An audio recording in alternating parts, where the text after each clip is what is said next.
প্রিয় শিক্ষার্থীবৃন্দ, সবাইকে শুভেচ্ছা জানিয়ে শুরু করছি আজকের ক্লাস। আমরা গত ক্লাসে রবীন্দ্রনাথ ঠাকুরের অপরিচিতা গল্প নিয়ে আলোচনা করেছিলাম। আজকে রবীন্দ্রনাথ ঠাকুরের একটি বিখ্যাত কবিতা আলোচনা করতে যাচ্ছি।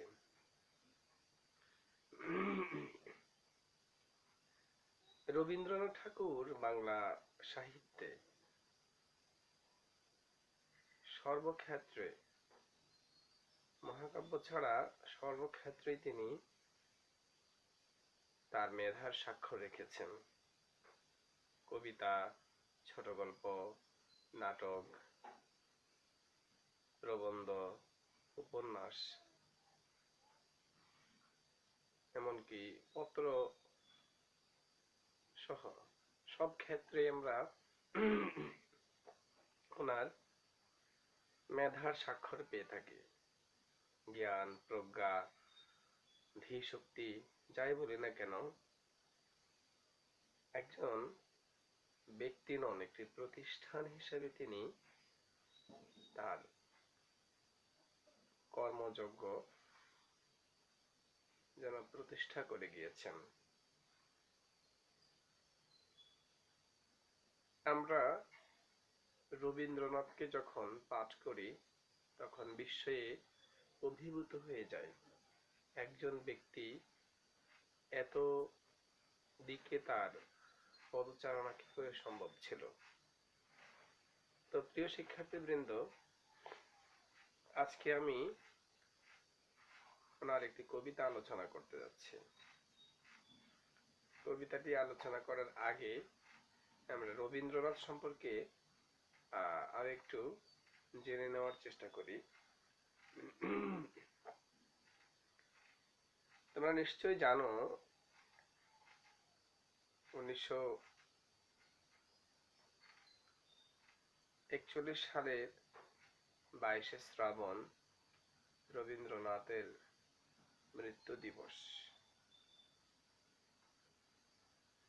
শ্রাবণের অঝোর ধারায় যেন তার মৃত্যুরই প্রতীক চিহ্ন প্রকাশমান, এবং তার জন্মসালটাও ঠিক এমনি ভাবে খুব উল্লেখযোগ্য। 25শে বৈশাখ, 1268 বঙ্গাব্দের 25শে বৈশাখ রবীন্দ্রনাথের জন্ম। 1861 খ্রিস্টাব্দের 7 আগস্ট। এবং এই 25শে বৈশাখ আজ বাঙালি সমাজে বৈশাখের উৎসবে যেন মেতে ওঠে। রবীন্দ্রনাথের জন্ম দিনটি যেন বাঙালির ঘরে ঘরে বৈশাখের আমেজের মতো করে উৎসবে মেতে ওঠে। তো প্রিয় শিক্ষার্থীবৃন্দ, আমরা রবীন্দ্রনাথের আরো কিছু বিষয় এখানে জেনে নেব। যেমন, মানব ধর্মের জয় ও সৌন্দর্য তৃষ্ণা রোমান্টিক এই কবির কবিতার মূল সুর। কবিতা ছাড়াও ছোট গল্প, উপন্যাস, নাটক, প্রবন্ধ, ভ্রমণ কাহিনী ও সঙ্গীত রচনায় রবীন্দ্রনাথ কালজয়ী প্রতিভার স্বাক্ষর রেখেছেন। তিনি ছিলেন অনন্য চিত্রশিল্পী, অনুসন্ধিৎসু বিশ্ব পরিব্রাজক, দক্ষ সম্পাদক এবং অসামান্য শিক্ষা সংগঠক ও চিন্তক। নিজে প্রাতিষ্ঠানিক শিক্ষা গ্রহণে নিরুৎসাহী হলেও বিশ্বভারতী নামের বিশ্ববিদ্যালয়ের তিনি স্বাপ্নিক ও প্রতিষ্ঠাতা। মাত্র 15 বছর বয়সে তার প্রথম কাব্য বনফুল প্রকাশিত হয়। গীতাঞ্জলি এবং অন্যান্য কাব্যের কবিতার সমন্বয়ে স্ব-অনুদিত সং অফারিংস গ্রন্থের জন্য 1913 খ্রিস্টাব্দে প্রথম এশীয় হিসেবে তিনি নোবেল পুরস্কারে ভূষিত হন। বাংলা ছোট গল্পের তিনি পথিকৃৎ ও শ্রেষ্ঠ শিল্পী। মানসী, সোনার তরী, চিত্রা, খনিকা, বলাকা পুনশ্চ জন্মদিনে শেষ লেখা তার অন্যতম শ্রেষ্ঠ কাব্যগ্রন্থ। কাব্যনাট্য লিখেছেন বিসর্জন ও চিত্রাঙ্গদা এবং কাহিনী কবিতার সংকলন কথা ও কাহিনী তার ভিন্ন স্বাদের রচনা। প্রিয় শিক্ষার্থীবৃন্দ, আমরা আজকে যে কবিতাটি আলোচনা করতে যাচ্ছি এটি তার বিখ্যাত সোনার তরী কাব্যের নাম কবিতা। আমি কবিতাটি আলোচনার আগে এই কবিতাটির পাঠ পরিচিতিটা একটু আলোচনা করছি। সোনার তরী রবীন্দ্রনাথ ঠাকুরের সোনার তরী কাব্যগ্রন্থের নাম কবিতা। শতাধিক বছর ধরে এই কবিতা বিপুল আলোচনা ও নানামুখী ব্যাখ্যায় নতুন নতুন তাৎপর্যে অভিষিক্ত। একই সঙ্গে কবিতাটি ঘুরে রহস্য ও শ্রেষ্ঠত্বের স্মারক। মহৎ সাহিত্যের একটি বিশেষ গুণ হলো কালে কালে নতুন দৃষ্টিভঙ্গি ও বিবেচনার আলোকে তার শ্রেষ্ঠত্ব নিরূপিত হতে থাকে। বাংলা কবিতার ইতিহাসে সোনার তরী তেমনি আশ্চর্য সুন্দর এক চিরায়ত আবেদনবাহী কবিতা। কবিতাটিতে দেখা যায় চারপাশের প্রবল স্রোতের মধ্যে জেগে থাকা দ্বীপের মতো ছোট একটি ধান খেতে উৎপন্ন সোনার ধানের সম্ভার নিয়ে অপেক্ষারত নিঃসঙ্গ এক কৃষক। আকাশের ঘন মেঘ আর ভারী বর্ষণে পাশের খরস্রোতা নদী হয়ে উঠেছে হিংস্র। চারিদিকের বাঁকা জল কৃষকের মনে সৃষ্টি করেছে ঘনঘোর আশঙ্কা। এরকম এক পরিস্থিতিতে ওই খরস্রোতা নদীতে একটি ভরা পাল সোনার নৌকা নিয়ে বেয়ে আসা এক মাঝিকে দেখা যায়। উৎকণ্ঠিত কৃষক নৌকা কুলে ভিড়িয়ে তার উৎপাদিত সোনার ধান নিয়ে যাওয়ার জন্য মাঝিকে সকাতরে মিনতি জানালে ওই সোনার ধানের সম্ভার নৌকা তুলে নিয়ে মাঝি চলে যায়। ছোট নৌকা বলে স্থান সংকুলান হয় না কৃষকের। শূন্য নদীর তীরে আসা হতো কৃষকের বেদনা ঘুমড়ে মরে। এই কবিতায় নিবিড়ভাবে মিশে আছে কবির জীবন দর্শন। মহাকালের স্রোতে জীবন যৌবন ভেসে যায়, কিন্তু বেঁচে থাকে মানুষের সৃষ্ট সোনার ফসল। তার ব্যক্তি সত্তা ও শারীরিক অস্তিত্বকে নিশ্চিতভাবে হতে হয় মহাকালের নিষ্ঠুর কালগ্রাসের শিকার। সোনার তরী কবিতাটি মাত্রাবৃত্ত ছন্দে রচিত। এর অধিকাংশ পংক্তি ৮+৫ এই মাত্রায় পূর্ণ পর্বে বিন্যস্ত। প্রিয় শিক্ষার্থীবৃন্দ, আমরা কবিতাটির বিষয়বস্তু থেকে জানতে পারলাম যে একজন ব্যক্তি মানুষ সারা জীবন ধরে সঞ্চয় করে যায়। এই সঞ্চয়টা যেমনি ভাবে পার্থিব জীবনের সম্পদ হতে পারে, তেমনি ব্যক্তি জীবনের ভালো কাজ এবং মন্দ কাজের সঞ্চয়। আর ভালো কাজগুলোর সঞ্চয়গুলো তার জন্য জমা হয়ে থাকে। খারাপ কাজগুলোর মাধ্যমে ব্যক্তি নিন্দিত যেমন হয়, তেমনি মহাকাল এই কাজগুলোকে গ্রহণ করে না। আমরা মূল কবিতাটি এই পর্যায়ে একটু আবৃত্তির চেষ্টা করব। গগনে গরজে মেঘ, ঘন বর্ষা, কুলে একা বসে আছি নাহি ভরসা। রাশি রাশি ভাড়া ভাড়া, ধান কাটা হলো সারা। ভরা নদী খোর ধারা, খর পরশা। কাটিতে কাটিতে ধান এলো বরষা। একখানি ছোট ক্ষেত আমি একেলা, চারিদিকে বাঁকা জল করিছে খেলা।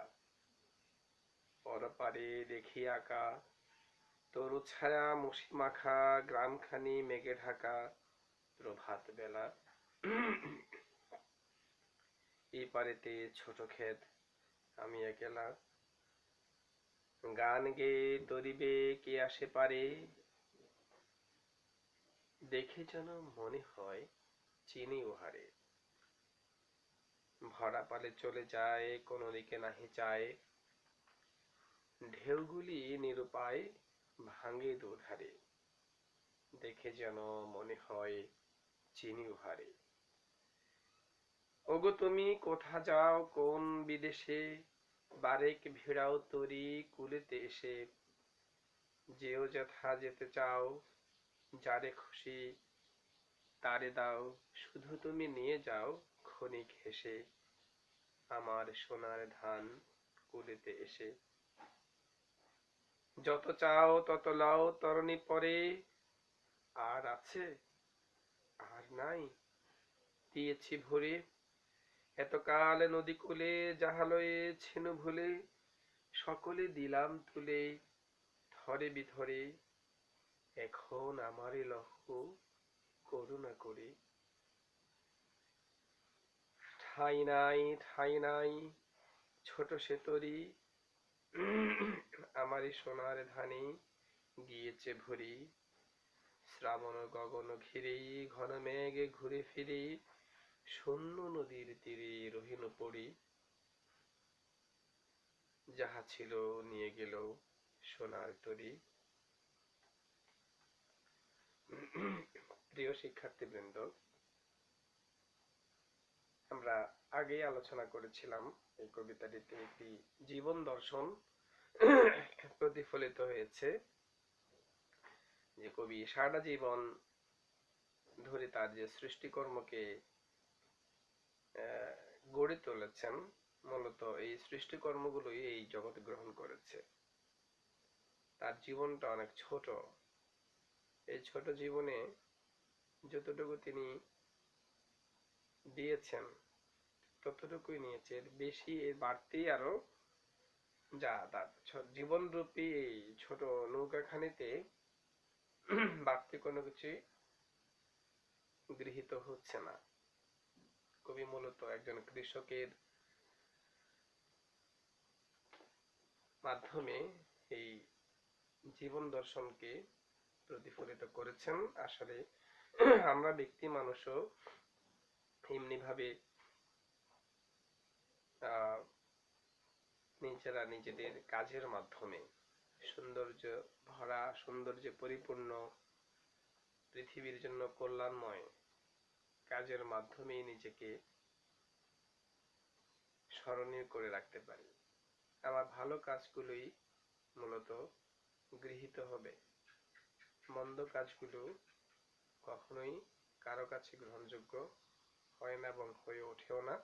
এই পৃথিবী কখনোই সেটাকে বরণ করে নেয় না। হয়তো নিন্দার ছলে, নিন্দার জন্য এটা মানুষের মুখে মুখে থেকে যায়, কিন্তু এটা কখনোই গৃহীত হয় না, ভালো হিসেবে মানুষ গ্রহণ করে না, নিন্দা অর্থে গ্রহণ করে।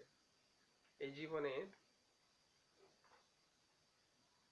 ভালো কিছু করলেই আমরা আমাদের আমল নামা তথা আমাদের ব্যক্তি জীবনের একটা অর্জন থাকবে বলে আমরা আশা করতে পারি। প্রিয় শিক্ষার্থীবৃন্দ, আমি এই পর্যায়ে এই কবিতাটির উপর কিছু জ্ঞানমূলক এবং অনুধাবনমূলক প্রশ্ন কিরকম হতে পারে তা নিয়ে সংক্ষিপ্ত আলোচনা করছি। তোমরা যারা আমার সামনে বসে ক্লাস করছো, এই মুহূর্তে তোমরা খাতা কলম নিতে পারো এবং আমি যে প্রশ্নগুলো বলবো এগুলোকে একটু টুকে নিতে পারো।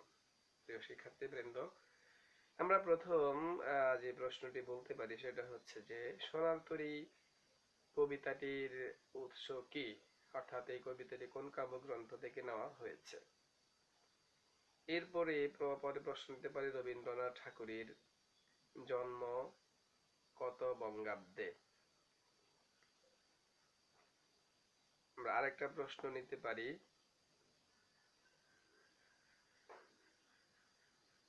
বাংলা সাহিত্যে রবীন্দ্রনাথ ঠাকুর মূলত কবে থেকে তিনি লেখালেখি শুরু করেন? অথবা প্রশ্ন এভাবে হতে পারে যে কত বছর বয়সে রবীন্দ্রনাথ ঠাকুরের প্রথম কাব্যগ্রন্থ প্রকাশিত হয়? আমরা একটু আগে বলেছি, নিশ্চয়ই তোমরা শুনেছ, মাত্র 15 বছর বয়সে তার প্রথম কাব্য বনফুল প্রকাশিত হয়। আরেকটি প্রশ্ন নিতে পারি, কোন কাব্যগ্রন্থের জন্য রবীন্দ্রনাথ ঠাকুর নোবেল পুরস্কারে ভূষিত হন? আরেকটি প্রশ্ন নিতে পারি, কবে রবীন্দ্রনাথ ঠাকুর নোবেল পুরস্কারে ভূষিত হন? এরপর রবীন্দ্রনাথ ঠাকুর প্রতিষ্ঠিত বিশ্ববিদ্যালয়টির নাম কি? আমরা আরেকটি প্রশ্ন নেব,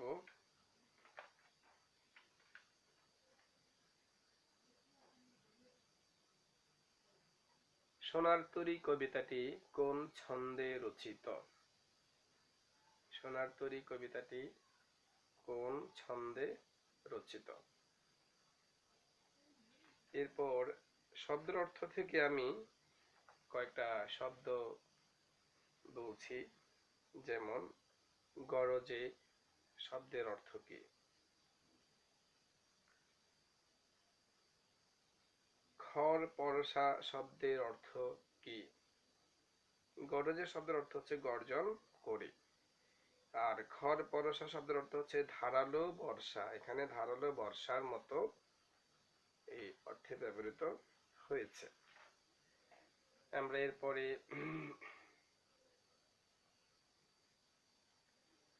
আর একটা প্রশ্ন নিতে পারি,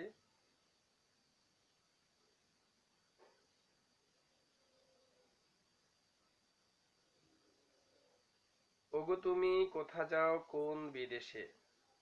এখানে বিদেশ বলতে কবি কি বুঝিয়েছেন? আমরা এই লাইনটা একটু ব্যাখ্যা করছি। নির্বিকার মাঝির দৃষ্টি আকর্ষণের জন্য কৃষক বা কবির চেষ্টা যে বিদেশ এখানে চিরায়ত শিল্পলোকের প্রতীক হিসেবে ব্যবহৃত হয়েছে। চিরায়ত শিল্পলোকের প্রতীক হিসেবে বিদেশ শব্দটি ব্যবহৃত হয়েছে। আমার সোনার ধান, এই সোনার ধান বলতে কি বোঝানো হয়েছে? সোনার ধান বলতে কৃষকের শ্রেষ্ঠ ফসল, অর্থাৎ ব্যঞ্জনার্থে শিল্পস্রষ্টা কবির সৃষ্টি সম্পর্কে বোঝানো হয়েছে।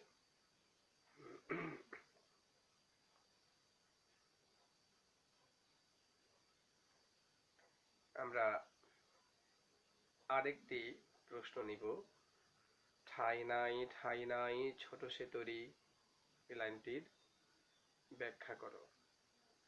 সোনার তরীতে মহৎ সৃষ্টির স্থান সংকুলান হয় কেবল। ব্যক্তি সত্তা ও তার শারীরিক অস্তিত্বকে নিশ্চিতভাবে হতে হয় মহাকালের নিষ্ঠুর কালগ্রাসের শিকার।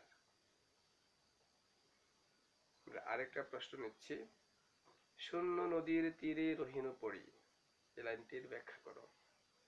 নিঃসঙ্গ অপূর্ণতার বেদনা নিয়ে আসন্ন ও অনিবার্য মৃত্যুর প্রতীক্ষার ইঙ্গিত। এই প্রসঙ্গে রবীন্দ্রনাথ লিখেছেন, মহাকাল আমার সর্বস্ব লইয়া যায় বটে, কিন্তু আমাকে ফেলিয়া যায় বিস্মৃতি ও অবহেলার মধ্যে। সোনার তরীর নিয়ে আমার সোনার ধান লইয়া যায় খেয়া পারে, কিন্তু আমাকে লয় না। প্রিয় শিক্ষার্থীবৃন্দ, আমরা এই কবিতাটির মাধ্যমে যে জীবন দর্শনটি পেয়ে থাকি সেটা হচ্ছে, আমি বা আমরা বা ব্যক্তি মানুষ সারা জীবন ধরে যে কর্ম করে যায়, এই কর্মের ফল বা ভালো বিষয়টাই মহাকাল গ্রহণ করে থাকে। ব্যক্তি মানুষটাকে কখনো গ্রহণ করে না, বরং এটা মৃত্যুর জন্য অপেক্ষা করতে থাকে এখানে বসে থেকে। সেই জন্য সেই ছোট তরীতে আমার সোনার ধান তথা আমার জীবনের কর্ম ফলটাই মহাকাল গৃহীত করছে, এবং সেই মিনতি সত্ত্বেও আমাকে লহ করুণা করে বলার পরেও মহাকাল বলছে ঠাঁই নাই, ঠাঁই নাই, ছোট সে তরী, এই ছোট তরীর মধ্যে তোমাকে নেওয়া যাচ্ছে না। এবং এই নেওয়া যাচ্ছে না বলে মানুষ তখন মৃত্যুর জন্য অপেক্ষারত থাকে। এবং এইভাবেই আমরা বুঝে নিতে পারি, আমরা যদি ভালো কিছু করেও থাকি, সেই ভালো কিছুর জন্য আমরা অন্তপক্ষে পৃথিবীতে প্রতিটা বিষয়ের মধ্যে, প্রতিটা কর্মের মধ্যে বেঁচে থাকতে পারবো। কিন্তু আমরা ব্যক্তি মানুষ কখনো পৃথিবীতে রয়ে যেতে পারবো না, একদিন মৃত্যুর স্বাদ গ্রহণ করতেই হবে। এবং মহাকাল আমাদেরকে কবির আহ্বানের মতোই বলবে ঠাঁই নাই, ঠাঁই নাই, ছোট সে তরী। এবং আমরা এই কবিতা পড়ে নিজেদেরকে আরো বেশি সমৃদ্ধ করব। এবং তোমরা এই কবিতাটি পড়ে এর সংশ্লিষ্ট প্রশ্নগুলো শিখে নিজেকে সমৃদ্ধ কর, এই আশা ব্যক্ত করেই আজকে শেষ করছি। সবাইকে ধন্যবাদ এতক্ষণ ধরে আমার ক্লাস করার জন্য। আল্লাহ হাফেজ।